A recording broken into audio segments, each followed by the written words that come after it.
Déjà, je vais faire un petit point pour comprendre exactement ce qu'est la tristesse. Justement, dans ces moments-là, vraiment, il y a des personnes, il y a des choses qui peuvent vous donner du réconfort et mieux vous connaître, tout simplement. Comme je le dirai jamais assez, c'est un vaut mieux que zéro. Parce que c'est aussi là où vous allez vous rendre compte que vous pouvez apprendre plein de choses des autres et que vous n'êtes pas seul, justement, et que vous pouvez aussi comprendre autre chose, voir d'autres points de vue, vous ouvrir. Bienvenue à tous dans un nouvel épisode de Psyché, le podcast qui explore la vie, l'organisation, les études, la pensée. Je suis Clémence, une étudiante infirmière qui partage ses connaissances, sa vision et tout ce qui pourrait vous être utile pendant vos études tout en vous motivant. Sans plus attendre, je vous invite à nous rejoindre dans ce voyage. Installez-vous confortablement avec un thé ou une autre boisson réconfortante et laissez-vous emporter par cet épisode. Que ce podcast soit une source d'inspiration et de clés pour vous tous. Bienvenue dans l'univers captivant de Psyché. Prêt à commencer? Bonjour et bienvenue dans ce nouvel épisode. Aujourd'hui, on va un peu parler de solitude, de tristesse, de affronter juste la vraie vie et comment est-ce que ça nous permet de grandir. C'est un épisode que je voulais faire depuis déjà un moment parce que je me suis dit que je pense que ça peut vraiment aider les gens la tristesse, qu'est-ce que c'est, comment je la reconnais, est-ce que je peux faire quelque chose? La solitude, c'est pareil, je pense que c'est un gros morceau. Et comment est-ce que ça fait pour que ça évolue, tout simplement? Parce que c'est souvent dans les épreuves qu'on évolue et pas dans les moments où on est dans notre zone de confort. Donc voilà pourquoi je voulais faire ce petit podcast. On va commencer par le morceau le moins joyeux, ce qui est la tristesse et la solitude. Déjà, je vais faire un petit point pour comprendre exactement ce qu'est la tristesse. La tristesse, c'est une émotion humaine. Elle se manifeste souvent en réponse à des expériences, des pertes, des déceptions ou des changements dans la vie. C'est une réaction émotionnelle normale qui peut varier tant en intensité qu'en durée. Au niveau plus psychologique, c'est la perception d'une perte, qu'elle soit réelle, symbolique, physique ou psychique. Ça peut inclure la perte d'une personne, d'une opportunité, d'une relation, d'une vision de soi, de toute chose auquel on tient. Elle peut aussi être sans forcément d'objet. Donc la tristesse, elle peut aussi surgir en cas de situation de stress, de frustration ou d'injustice. Sur le plan plus physique cette fois-ci, la tristesse, elle peut aussi s'accompagner de sensations telles que la lourdeur dans la poitrine, bien sûr des larmes, des pleurs, une fatigue et une baisse d'énergie qui est ressentie, mais parfois on ne veut pas s'écouter assez et s'en rendre compte. La tristesse, bien que c'est difficile à vivre, c'est une émotion qui est valide et nécessaire. Elle a un rôle crucial dans le processus de guérison émotionnelle en permettant justement aux individus de faire face à leurs émotions, de réfléchir sur leur vie et de trouver des moyens à s'adapter au changement. Si vous voulez un épisode sur le changement justement et comment est-ce qu'on arrive à évoluer, c'est avec grand plaisir que je vous le ferai. La manière dont une personne elle va gérer la tristesse, c'est hyper variable. Ne vous comparez pas. C'est pas parce qu'un tel a été un moment triste sur 2 heures pour un truc que si vous arrive la même chose, vous serez triste le même temps. Vraiment, aujourd'hui avec les réseaux sociaux, etc., on a beaucoup tendance à se comparer et à se dire ah non mais en fait lui il a fait tel truc et en fait moi j'ai pas fait. Mais on s'en fiche. Vraiment, ce qui compte, c'est vous, le moment où vous avez besoin de réconfort, le moment où vous avez besoin d'être parfois seul, parfois accompagné. Et je pense que ça, c'est hyper important. Justement, dans ces moments-là, vraiment, il y a des personnes, il y a des choses qui peuvent vous donner du réconfort, du soutien, que ce soit professionnel, amical, familial, etc. Et la clé, c'est souvent juste de reconnaître qu'il y a un besoin. C'est pas dans la suppression et dans le fait de cacher, de mettre sous le tapis qu'on va se dire oh non, mais en fait, ça va, tout va bien. Non, non, c'est pas comme ça que ça se gère. Il y a aussi gérer sa solitude, mais d'une manière saine. Je divague un petit peu, parce qu'on était quand même sur la tristesse au départ, mais gérer la solitude de manière saine. Dans un monde où tout est fait pour qu'on soit plusieurs, qu'on soit entouré, la solitude, ça peut être vu comme quelque chose de mal. Donc la première chose, c'est être bienveillant envers vous. La solitude, c'est un temps pour vous traiter avec autant de gentillesse que vous le feriez à un ami, à un parent, à qui que ce soit qui vous est cher. C'est un peu la phrase traite-toi aussi bien que si tu traitais la personne que tu aimes le plus. C'est vraiment ce concept-là qui est important de garder. L'autocritique, parfois, elle est importante dans certaines situations, mais il faut aussi être reconnaissant que la solitude soit une étape nécessaire. Que ce soit d'un parcours personnel, que ce soit pour des raisons professionnelles ou autres. Faut vraiment être plutôt conciliant et tolérant avec ça. Et je pense que c'est aussi ce qui va avec le petit point que j'avais mis après, c'était plus vous allez faire des choses qui vous plaisent, plus vous allez vous épanouir, plus vous allez avoir des activités à faire en fait. Et c'est vraiment le moment pour découvrir des trucs, pour aller voir si vous n'avez pas des passions, des centres d'intérêt. Ça peut être la musique, l'art, le sport, ce que vous voulez. Mais vraiment, c'est pas pour occuper votre temps parce que vous êtes tout seul, mais pour renforcer qui vous êtes et mieux vous connaître, tout simplement. Parce que je pense que si vous êtes avec quelqu'un mais que vous ne savez pas qui vous êtes au fond, c'est compliqué de se construire uniquement sur le regard de l'autre. C'est aussi une fierté de faire les choses, de développer des centres d'intérêt, que de se dire ah mais en fait j'ai réussi. Et c'est moi et moi toute seule et je le dois à personne d'autre. Un autre truc qui peut être cool, c'est renforcer les relations que vous avez. Si vous avez vraiment des amis proches que vous voyez pas souvent, vous pouvez vous dire, en fait, là, c'est le moment de les voir. La solitude, ça signifie vraiment pas l'isolement. C'est pas être reclus en ermite sur une colline. Vraiment pas. Faut rester connecté avec ses amis, sa famille, même si c'est par internet. Maintenant, on a plein d'outils de communication incroyables. Et vraiment, ça peut être euh, game changer. Je sais pas trop comment vous expliquer ça, mais vraiment, ça peut être assez incroyable. C'est aussi partager ses pensées, ses sentiments, ses expériences aux personnes en qui vous avez juste confiance. Vous pouvez être éloigné physiquement de ces personnes, mais ça ne veut pas dire qu'il n'y a pas de contact. Vous pouvez vraiment garder le contact et les relations, que ce soit amicales, familiales, etc. C'est vraiment ce qui va vous aider. Parce que parfois, on ne se rend pas compte, mais c'est vraiment ce qui vous aide. Et parfois, quand on a un peu la tête dans le guidon dans des choses, et bien, on ne se rend pas compte que c'est pas pour nous, que ça s'éloigne de nos valeurs. Et nos amis, notre amie, elle est peut-être là aussi pour nous le dire. Par contre, il faut garder des vrais amis et il faut garder des gens en qui vous avez confiance et qui vous soutiennent. Ce qui peut aussi être bien dans le fait que vous soyez seul, c'est le temps pour réfléchir, pour se fixer des petits objectifs. Je vous dis pas d'aller gravir l'Everest demain, mais de se dire, bah en fait, peut-être que j'ai envie d'aller tester la piscine toute seule. Bah, allez à la piscine. J'ai envie de sortir marcher pendant 30 minutes. Mais allez-y. En fait, je pense c'est que ces petits objectifs-là, comme je le dirai jamais assez, c'est un vaut mieux que zéro. Je vous demande pas de passer de 0 à 100, mais le plus un, plus un, plus un, qui vous permet d'avancer. C'est par petites étapes et par petits paliers que vous commencerez à y arriver. Si vous voulez aussi chercher du monde, chercher à vous entourer, si vous arrivez dans une nouvelle ville, si vous ne savez pas trop par où commencer, je vous engage vraiment à aller dans des associations, dans des centres d'intérêt que vous avez déjà.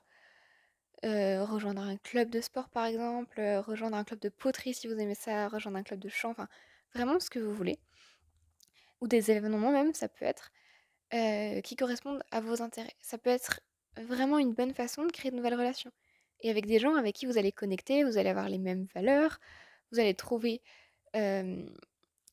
des choses qui seront extra, j'aime pas le mot scolaire, mais extra-universitaires, si on peut dire ça comme ça, et vraiment qui va vous permettre de penser aussi à autre chose. Votre vie n'est pas basée que autour de l'université, et votre vie n'est pas basée que autour de votre vie personnelle. Je pense que c'est vraiment une balance et un équilibre, je cherche le mot, entre les deux. Malheureusement, si vous vous sentez trop seul et que ça vous pèse, vous avez aussi le droit de voir des professionnels. Je le répéterai jamais assez, mais vraiment, les professionnels de santé, ils sont là pour ça.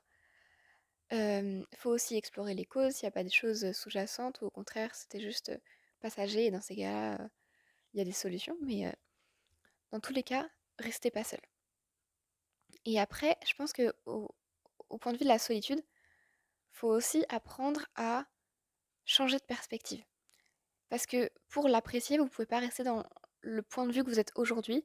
De toute façon, la solitude, ce sera jamais pour moi, ce sera jamais bien. Soit je suis quelqu'un d'extraverti, soit au contraire, je suis quelqu'un de j'aime pas trop introverti, mais qui n'arrive pas à créer de relations.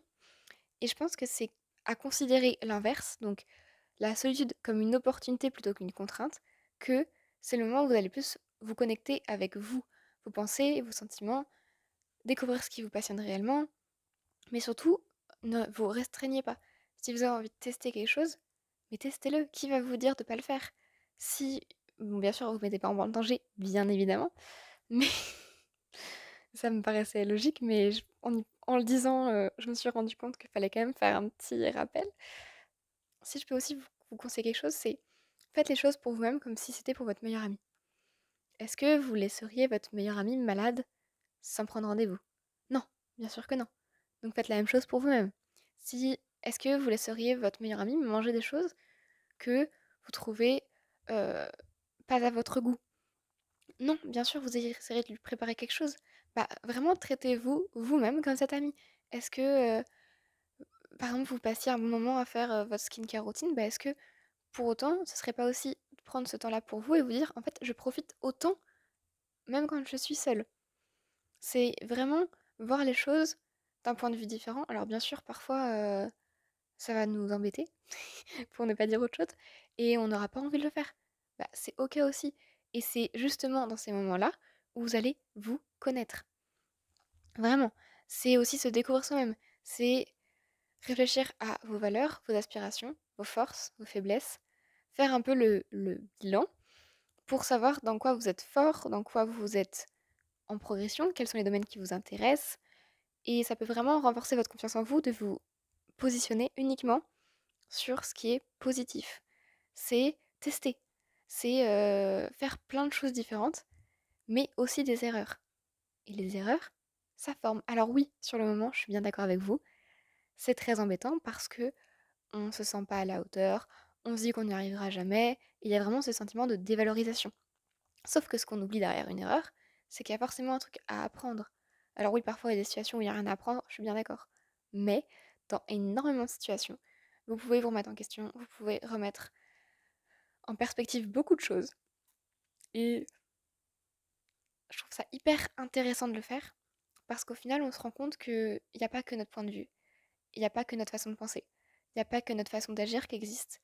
Et il faut justement être tolérant avec ça pour pouvoir être tolérant envers nous-mêmes, et les deux vont de pair. Donc, si j'ai un conseil et quelque chose qu'il faut que vous reteniez de ce podcast, c'est la solitude, c'est OK, et c'est OK de faire des erreurs. Vraiment. Concernant la créativité. Alors, je sais que j'ai parlé un petit peu avant des activités. Euh, Lorsqu'on est seul, le- l'esprit, le cerveau, a de l'espace pour faire plein de choses. Pour explorer de nouvelles idées, pour penser, pour profiter, etc. Sauf que, on va pas se mentir, ou dans 80% des cas, on va aller sur les réseaux sociaux, on va aller sur regarder une vidéo YouTube, allumer la télé, faire autre chose en même temps. Sauf que notre cerveau, en fait, il n'est pas fait pour ça. Parfois, il a juste besoin d'être seul avec lui-même. Et vous allez vous dire, ouais, mais de toute façon, le téléphone, je suis seule avec moi-même. Sauf que ça n'aura pas le même impact du tout sur votre santé mentale. Vraiment. Si vous pensez que vous n'êtes pas artiste et que vous vous dites que de toute façon, la créativité, c'est pas pour moi, je vous jure que si vous pensez que vous n'êtes pas artiste, vous ne le deviendrez sûrement jamais. C'est vraiment vos pensées qui vont faire que vous allez prendre confiance. C'est-à-dire, si vous êtes nul en dessin, et je prends un exemple assez simple, et que vous voulez pas forcément être super bon en dessin, mais juste vous libérer la tête. Il y a plein d'exemples de vidéos sur YouTube, Instagram, je crois en général, qui vous disent les petits guides, genre comment faire pour faire un dessin pour me détendre, comment faire pour faire un petit dessin hyper facile. Et prenez la vidéo, regardez-la, et après, virez votre téléphone, virez vos notifications. Moi, il y a un truc, je suis désolée. je vais sûrement en choquer plus d'un, mais il est temps pour moi. Et je vous recommande, il y a un podcast de Marie MT qui s'appelle Temps pour soi. Elle a aussi une chaîne YouTube. Et je trouve ce concept assez bien résumé sur le temps pour soi. Et le temps pour soi, moi, ce que j'aime pas, c'est quand on m'appelle en plein milieu, quand il y a les notifications de tout le monde qui sont autour et que, en fait, ça dérange ton temps pour soi. Et vraiment, le temps pour soi, c'est un temps pour soi. C'est pas un temps où on va faire la vaisselle, faire le ménage. Ça, c'est un temps de rangement.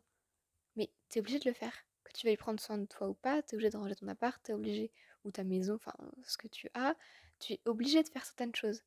Donc, prends vraiment ça comme le temps que tu as passé pour faire les choses. Et on s'en fiche que ton dessin il soit nul. Et on s'en fiche que ta peinture elle soit bien, elle soit nulle. Et au contraire, peut-être que tu vas te découvrir, oh, c'est peut-être bien, mais c'est nul, c'est pas joli, mais c'est peut-être pas mal quand même comme activité. Et ça va te vider la tête. Tu vas penser à autre chose et tu vas profiter. Et je pense que vous l'aviez tous remarqué, la première fois qu'on a cuisiné, on était tous nuls.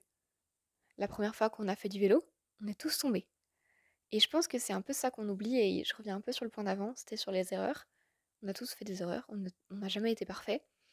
Et c'est ça justement qui est bien, c'est que ça crée de la diversité et que chacun a ses forces et qu'on se complète. Il y a différents moyens d'expression, et si pour vous c'est pas le dessin, peut-être que ce sera la danse, la photo, la vidéo, le chant, la peinture, la cuisine.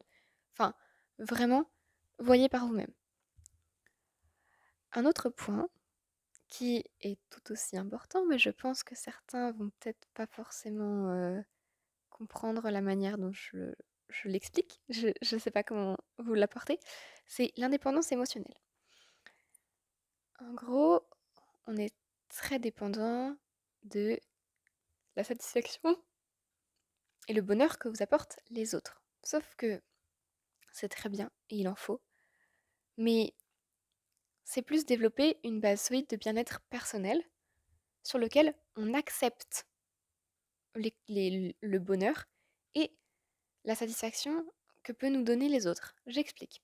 Parce que je pense que j'ai pas été très claire et j'en suis désolée. Il y a des personnes pour qui on va dire un compliment et ça va rentrer par une oreille et ça va sortir par l'autre. Elles vont l'entendre, mais elles ne vont pas le prendre pour elles. Elles vont se dire ah bah non en fait c'est peut-être pour quelqu'un d'autre. Ah bah non en fait c'est pas pour moi. Ah bah non en fait elle ne pensait pas vraiment. Ce sont des excuses. À partir du moment où quelqu'un vous fait un compliment, c'est dans 99% des cas sincère.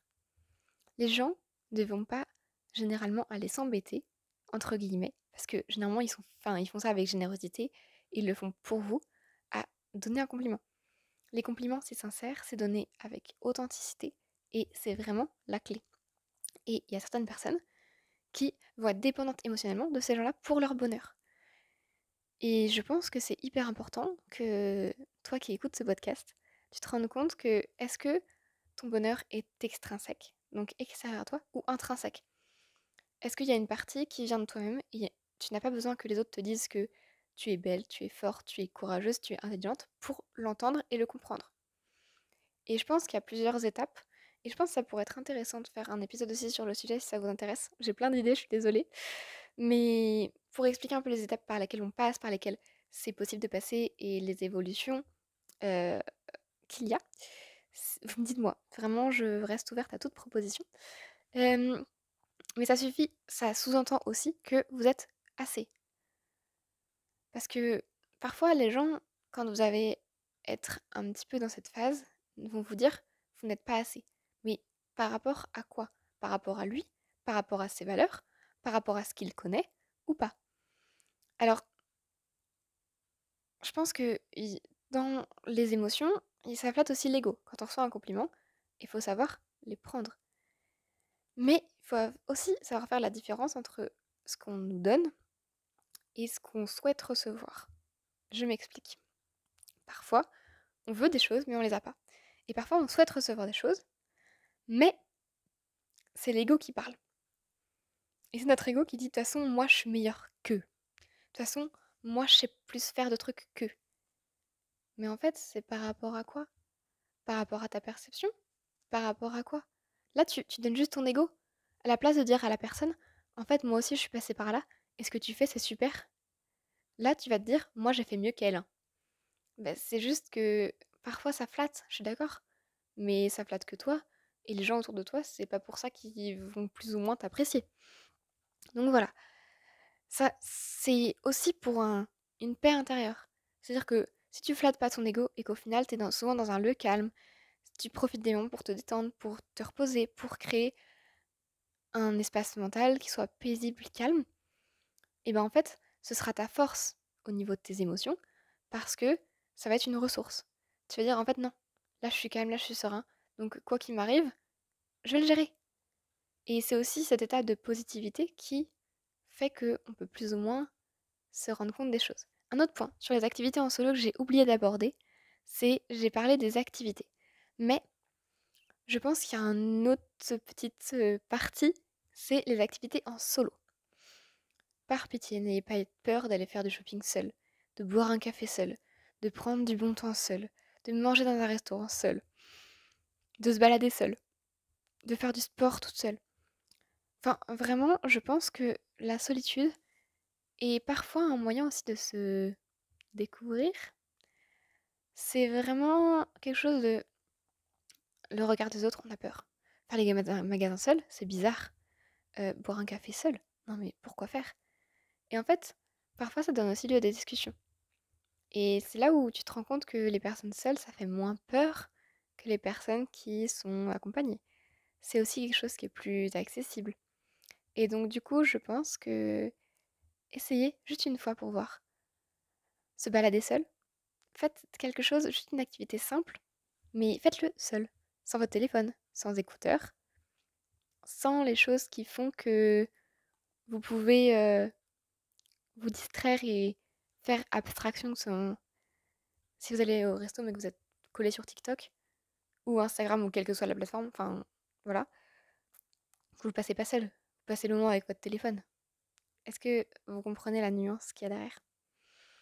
Faut aussi établir des frontières.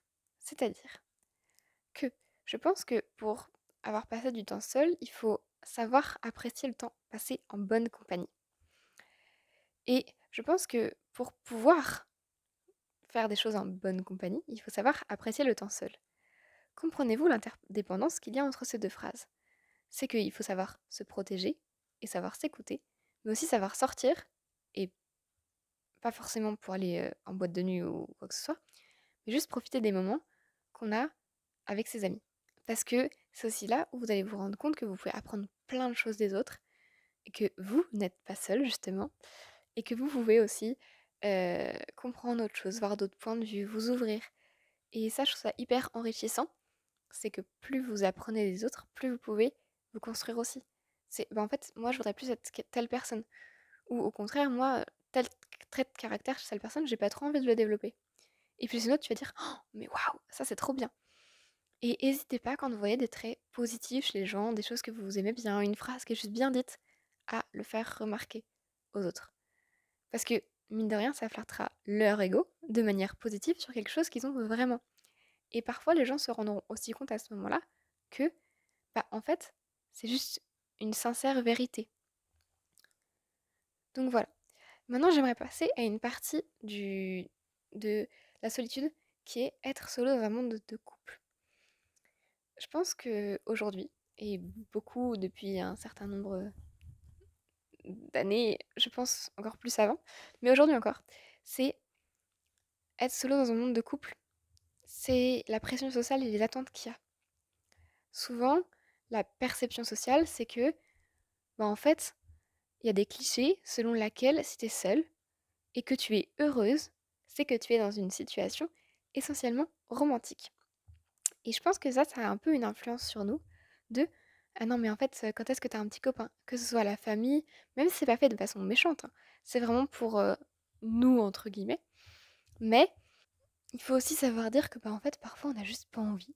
Parfois la pression, la perception sociale et la pression, parce que je trouve que certains mettent la pression sur ah bah elle a pas encore présenté quelqu'un, ah bah, en fait, peut-être qu'il y a un problème, et j'étais là: «Non mais en fait, parfois j'ai juste envie d'être seule et je suis très bien comme ça, et le jour où ça arrivera, ce sera très bien comme enfin, très bien aussi en fait». Et je pense que c'est un point qu'on néglige un peu, on se dit en fait non mais c'est pas grave. Ouais, mais tu peux aussi te dire que parfois quand tu vois tous les gens en couple, tu te dis que ça pourrait être chouette. Mais c'est pour ça que tu les envies et que tu as envie forcément que ça arrive tout de suite maintenant. Les attentes, elles sont souvent un peu déroutantes. C'est que on peut être uniquement authentique, épanoui quand on est avec quelqu'un. Mais parfois, c'est aussi à nous de savoir quand c'est, j'aime pas ce mot, mais le bon moment pour nous, et quand c'est pas le bon moment. Il y a des moments où t'as juste pas envie d'être avec quelqu'un. Et bah c'est ok. C'est vraiment, vraiment ok. C'est comme tes amis. Parfois, t'as pas envie d'être avec tes amis. Bah c'est ok aussi. T'as le droit de pas vouloir être dans une relation. Et je pense que c'est des attentes qui peuvent être très fortes pour certains et qui peuvent malheureusement faire que certains ados ne se construisent pas d'une manière saine par rapport à cette relation. Et je trouve ça un peu dommage. Le bonheur et l'épanouissement, c'est pas uniquement lié à la vie en couple, je ne cesserai de le répéter, mais c'est vraiment déconstruire l'idée que notre statut relationnel ne détermine pas notre niveau de bien-être émotionnel. L'épanouissement, c'est pas égal être en couple, à un mariage, à un enfant ou à toute autre chose. Vraiment. Je pense qu'on peut être heureux à 90 ans en n'ayant jamais été en couple avec quelqu'un. C'est ok.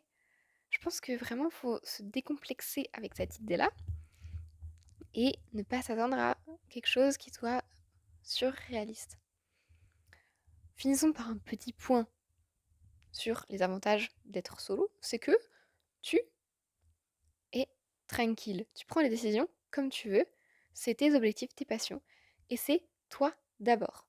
Et je pense que ça devrait être dans beaucoup d'aspects toi d'abord, mais que parfois il y a des choses enrichissantes que t'as pas envie de faire à deux, que t'as juste envie de faire toute seule tranquille. Là, t'as pas cette pression de ah ben en fait, est-ce qu'il va être tout seul? Ah ben en fait, est-ce que la personne, elle va se sentir délaissée, etc., etc. Non, tu le fais juste pour toi. Et ça veut dire que c'est vous le maître du navire et kiffer ces moments-là. Parce qu'après, vous allez vous dire, oh, c'était cool quand j'étais solo. Bah, en fait, ouais, c'est cool. Et les deux sont cool, les deux sont chouettes. Et les deux, faut que vous profitiez en fait. Je pense qu'il y a aussi un point, c'est la solitude choisie. C'est pas synonyme d'isolement, c'est vraiment soi-même. C'est une découverte de soi vers une autonomie émotionnelle. C'est sur la conscience de soi. Et je pense que la solitude qui est choisie, c'est aussi être authentique envers soi-même. Moi, très sincèrement, en ce moment, j'ai pas envie. J'ai envie d'être seule pour finir tranquille, pour avoir une conscience profonde de soi et de pas avoir d'attente. Et puis si ça arrive, bah en fait peut-être que je vais battre mes cartes et je vais me dire en fait peut-être que finalement si. Mais c'est vraiment une question qui vous est propre et qui ne doit être aucunement influencée par vos potes, votre famille ou autre. Parce que on les connaît aussi ceux. Ah non mais en fait je vais te présenter quelqu'un. Ouais, bah c'est trop gentil, hein. Mais est-ce que j'ai envie de rencontrer quelqu'un? Pas forcément. Et puis elle va essayer de te le Enfin, j'aime pas trop la manière dont je le dis, mais j'espère que vous allez vraiment comprendre. Elle va essayer de vous faire un petit truc et puis elle va faire ah non mais tu sais il a bien matché et puis elle te reparle et puis machin. Et au final tu te rends compte que bah c'était pas ça à quoi tu attendais. Alors, un point important, l'importance de s'aimer soi-même avant d'aimer quelqu'un d'autre. Aimer pleinement une autre personne, c'est cultiver un amour inconditionnel envers soi-même. Cette partie du podcast, cette petite section, c'est, je pense, pourquoi est-ce qu'il faut s'aimer soi-même avant de pouvoir aimer les autres. Si on analyse un peu ce que c'est l'amour, c'est créer une fondation solide entre deux personnes. Et je pense qu'à partir du moment où on n'a pas une relation solide avec nous-mêmes et une relation où on est sain et épanoui, on ne pourra pas créer une solution qui sera adaptée et saine avec les autres. C'est-à-dire qu'à partir du moment où vous ne vous aimez pas vous-même, soit vous allez construire toute votre personnalité autour de ce couple, et je rappelle, un couple c'est une personne, et une personne qui forment un tout. C'est pas l'une ou l'autre, et c'est pas les deux à la fois. Un couple, c'est un tout. Et du coup, je pense que c'est en ayant confiance en soi que tu pourras avoir confiance en l'autre. C'est que une fois que tu pourras avoir tes propres valeurs, tu pourras le refléter positivement sur la manière dont tu vas agir avec les autres.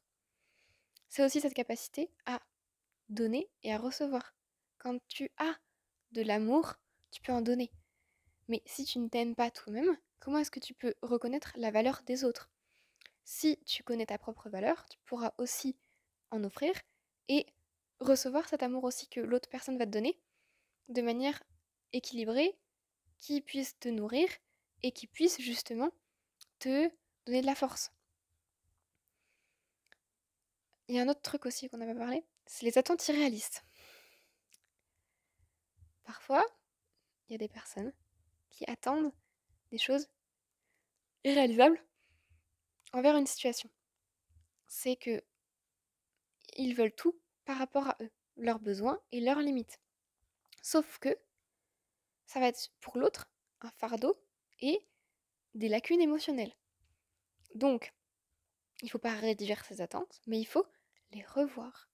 Parfois, on a des attentes qui ne correspondent juste pas avec une relation. Et c'est normal aussi. Il faut aussi accepter les imperfections. Je pense qu'à partir du moment où on est trop dur envers nous-mêmes, et du coup on ne s'accepte pas complètement, on ne peut pas accepter les autres. Parce que du coup, tu n'acceptes que la, la perfection, sauf que personne n'est parfait, même toi. Ça fait mal à entendre, je suis désolée, il fallait que quelqu'un le dise. Mais voilà. Donc pour qu'une relation puisse être épanouissante et qu'elle puisse ne pas être hyper émotionnellement attachante. Enfin, j'ai pas le mot que vous ne vous agrippiez pas à cette relation, je cherchais. Et qu'elle soit basée sur la croissance et le respect. Je pense que c'est vraiment super important. Voilà pour cette petite partie digression sur vie sentimentale, je pense. Moi, je voulais dire que c'était la transition entre le lycée, les études et la vie pro. Et je pense que il y a un ajustement qui doit se faire entre le monde du lycée et le monde professionnel. Quand on est au travail, on a un peu une expérience intimidante de... On arrive, dans mon cas, un service, le milieu hospitalier que je ne connaissais pas du tout, et du coup, il faut s'adapter hyper vite, parce que les professionnels, ils n'ont pas le temps. Et justement, comment est-ce que cette nouvelle réalité, elle peut se faire? Première chose, il faut comprendre les attentes et les normes. Les normes, si vous voulez un podcast sur toutes les normes sociales, pas de problème, je vous ferai un podcast sur les normes sociales. Pour autant, je pense qu'il est aussi important de mettre et de comprendre les attentes. Les professionnels auront des attentes par rapport à vous. Ce ne sera pas des profs. Ce ne sera pas comme au lycée, on ne va pas vous guider. Les étudiants, et nous, on devra vraiment découvrir ces codes de conduite. Ce sera vraiment des interactions qui seront sur les exigences spécifiques du service. Si vous allez en EHPAD, les exigences, elles ne seront pas les mêmes que si vous allez en chir. Et ça va être pareil si vous êtes en première année ou en troisième année. Et donc je pense que c'est vraiment un point à prendre en compte, c'est que c'est pas la même chose. Faut le découvrir et faut l'appréhender. Et surtout, le maître mot, je pense, c'est s'adapter. Après, oui, vous aurez des responsabilités. Et la gestion des responsabilités, c'est à vous de savoir comment vous voulez le prendre. Parce que parfois, ça va être des tensions. Ça va être des responsabilités qui vont être importantes. Vous donner des traitements. Après, vous êtes toujours accompagné normalement sur les stages. Donc je pense que vraiment c'est une nouvelle manière de fonctionner, mais qui peut très bien vous aller très bien vous correspondre. On a aussi une construction des relations professionnelles. C'est des relations qui sont hyper différentes. Vous n'êtes pas entre collègues, vous n'êtes pas entre étudiants. Et je pense que vraiment c'est une relation hyper formelle, mais de travail. Et je pense qu'à chacun de trouver sa place, avec autant les professionnels que les patients. Et je pense qu'avoir une bonne relation, pas forcément avec ses tuteurs, mais avoir une ou deux infirmières dans le service avec qui ça va. C'est une relation professionnelle, bien évidemment, mais où vous avez peut-être plus de facilité à poser des questions. Vous avez peut-être plus ce truc de, en fait, elle me comprend mieux et du coup j'ai plus de facilité. Et bah là, on profite. Et c'est ces relations-là qu'il faut construire et développer. Après, les compétences pratiques, vous allez les apprendre sur les terrains de stage. Vous en faites pas. Vraiment, il n'y a pas de souci. C'est vraiment des choses que vous allez travailler à l'école pour certaines et à l'IFSI notamment. D'autres pour des compétences concrètes que vous allez apprendre en stage. Et il y a beaucoup de choses que vous apprendrez en stage. Vous allez découvrir. Et comprendre aussi que les échecs, c'est ok. Si vous vous plantez en stage et que vous faites une bêtise, dites-le. Il y en a un, pour petite anecdote, qui s'était trompé de traitement pour un patient. Il ne l'a pas dit. L'infirmière était absolument, mais absolument révoltée. Et je la comprends. S'il y a un étudiant qui se trompe, on a le droit, c'est humain, mais prévenir. Parce que s'il y a du surveillance à faire, s'il y a des conséquences après, bah c'est hyper important. Et dans ce changement entre le lycée et les études supérieures, il y a aussi un truc entre l'équilibre entre vie pro et vie étudiante. Vous ne serez jamais étudiant une deuxième fois. Donc profitez. En maintenant un équilibre sain et où vous pouvez avoir vos compétences. Merci de votre écoute, prenez soin de vous et puis à bientôt pour un nouvel épisode de podcast.